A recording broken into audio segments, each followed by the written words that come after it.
driven. So we need more tools, and that's what we're learning today. So there we go. That is the cure for the drama. Okay, so we dialed down the drama with this connection. The next thing we're going to work on is dialing down the distractions. All right. So I'll pause for a moment. You guys can tell me if you have any questions about drama and stress and this connection and where it might be useful.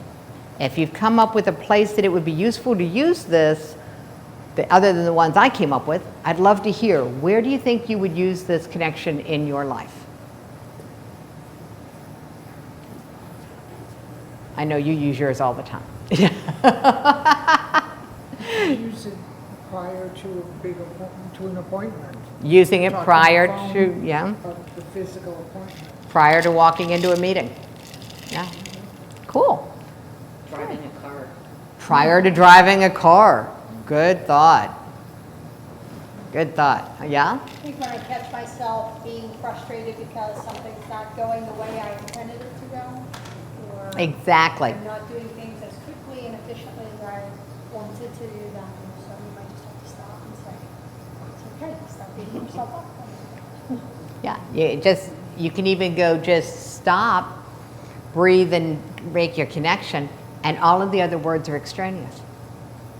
Yeah. So it doesn't even need language. This takes you back to pre-language, when the body, the mind, and the emotions were all connected. And that's why it's so effective. Yes? Yes, physiologically, I'm taking notes because I always take notes, but physiologically, what is it about these two fingers connecting? I mean, is it like a circle that you made? Is it pressure? Physiologically, it would not make a difference where we established the trigger, this connection point, okay? And we're going to establish another one in just a minute. It has nothing to do with the index finger and the thumb, other than this is convenient, okay? This is convenient. It's easy to access. You can do it one-handed. Yeah, so that's all. It is just a matter of convenience as to where things are located. And it's the one place where I like systems. So if I have worked with Carolyn, which I have, and I've worked with Luann, and I've worked with some other people who will be here later, I know that everybody has calm, relaxed on the same finger. So I don't have to think so hard when I'm in sessions. Okay.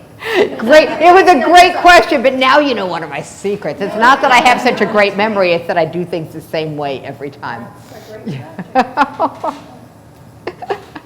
So you're welcome. So walking out of the drama and into distraction.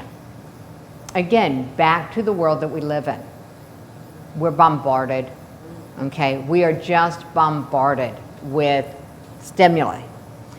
And so focusing, well, yeah, being able to relax is going to help. Oh, by the way, the reason we do the relaxation exercise at the beginning of the workshop is because the brain can absorb information better if your body is not on high alert.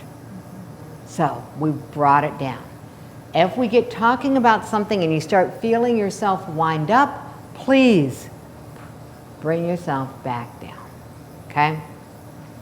So now we're going to do a similar exercise, and we're going to do it for focus, all right? So first, the visual. Again, I like consistency. Focus where the connection is on your hand. Ladies, pay attention. There is a web in your left hand. This is important. Everybody hold up your left hand. I want to make sure you know which one is left. Okay, left hand, web. Right hand, pinch, thumb on top. This is how we're going to establish this connection. Everybody got it? Yep. Okay, now release it because we haven't done the connection yet. All right, so hands open, pins down, eyes closed, take a deep breath. Allowing your breathing to deepen and slow. As much as possible, allowing your mind to clear of all thoughts by focusing on your breathing. And as you notice the air coming in and out of your body, First, just bring together your thumb and first finger on each hand. We're just going to activate the connection we set a minute ago, allowing your body to give you whatever sensations it has for you. And as you're aware of your breathing and the air moving in your body, you can now release your fingers, allowing your hands to be open and resting.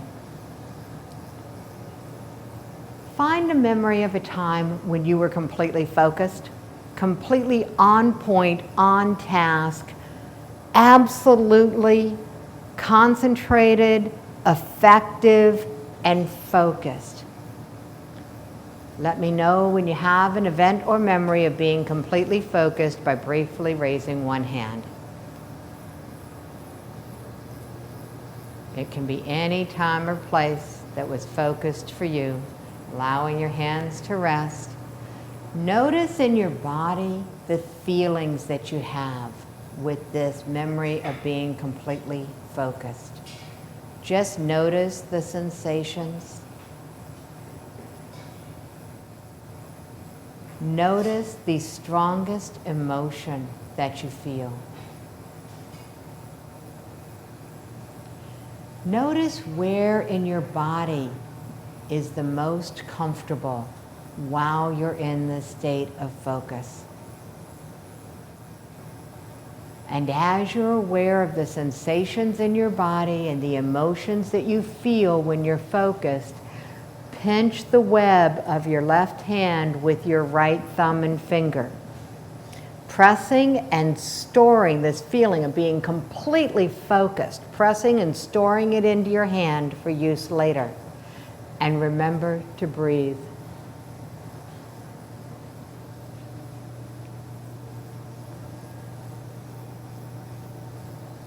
And as you're aware of this feeling of focus, concentration being stored in the web of your hand, count backwards in your mind from 10 to 1, allowing the feelings to deepen with each number. And when you're done, just allowing your hands to rest.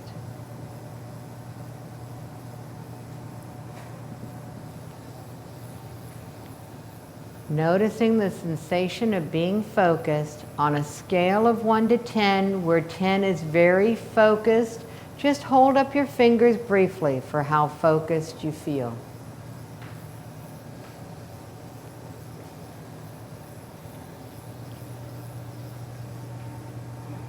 And allowing your hands to rest and taking another deep, slow breath.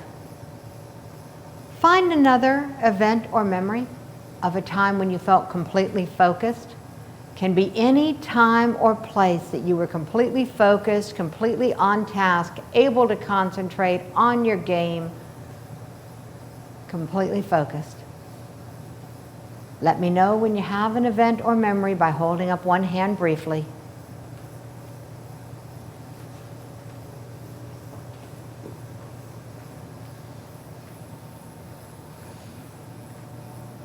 Start to notice the sensations in your body as you're aware of being completely focused. Notice the strongest emotion that you're feeling while you're in this state of complete concentration.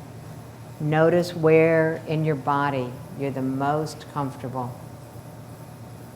And as you're noticing those things, on a scale of 1 to 10, where 10 is very focused and comfortable, again, briefly hold up your fingers for how focused and comfortable you feel.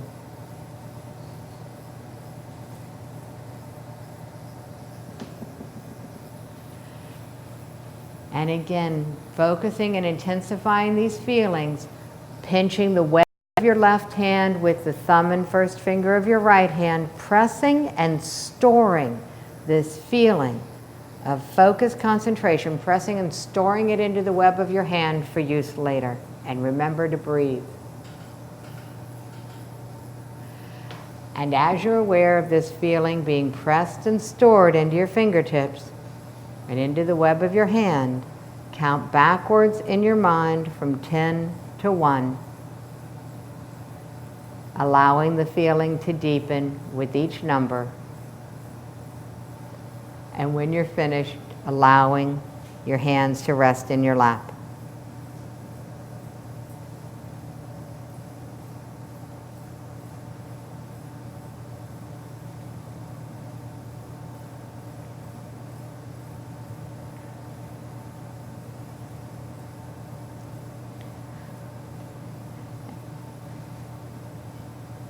And whenever you're ready,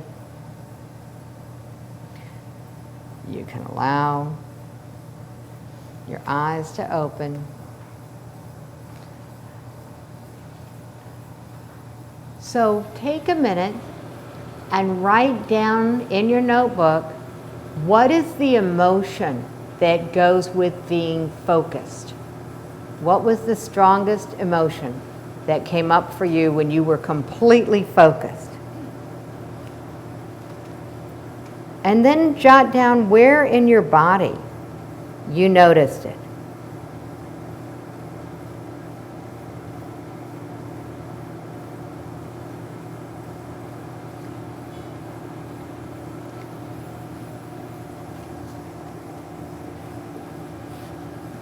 And after you have that written down,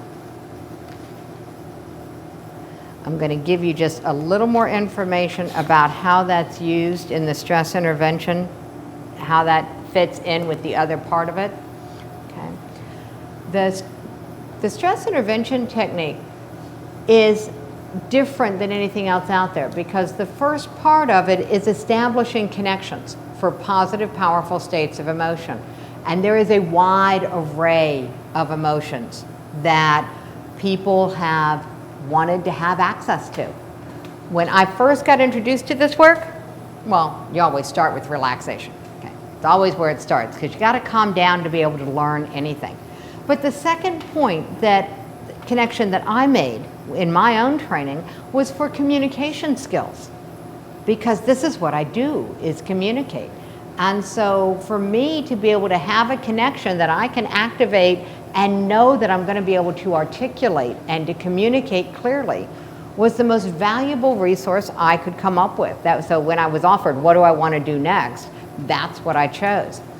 I have people who the most valuable thing for them is a feeling of safety. So we will establish that connection. You know, it is very customized. That's why when people ask me what I do, I offer customized training and coaching programs, because it's completely customized. No two people have the same hierarchy of emotion that they really want to have in their lives. So once these connections start to be established in the training, they are then used to take out the trash.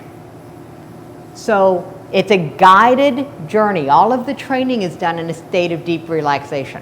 So this is not hard work. It's actually a lot of fun. So we go into where there are negative emotional history without somebody telling me their story, because I only collect happy stories. I don't go into the unhappy ones. We take out the bag of trash and we immediately replace that with a positive, powerful state of emotion. And that's one of the things that made this work so well for me, and why I became certified in it and started teaching it. It's because everything else I had tried, and trust me, with the people I've worked with over the years and with my own family, I've tried everything. Even the things that worked really well cognitively for me left me with a void, and it would come back. You know, nature abhors a vacuum. So even though I had worked through, forgiven, let go, peeled back layers, and done a lot of work with a lot of really good experts. Okay, I've read everything from choice theory to when I say no, I feel guilty. I've taken assertiveness training, and you know, everything that's out there I've pretty much tried over 30 years. I was a single mom of 3 kids. I had 3 daughters, all in high school at the same time. When people ask me how I got into stress management, it was because I needed all the help I could get. The good news is they all survived, they're still speaking to me, and the school building is still standing. You know, life is pretty good. They're not in jail. And then they're all in their 30s and they speak to each other. So we call this a functional family. Oh, by the way, ladies, in the world according to Jackie, the definition of a functional family, did the kids survive? Okay. That's all I'm going to say about that. Okay, that's the definition of a functional family. Where is focus?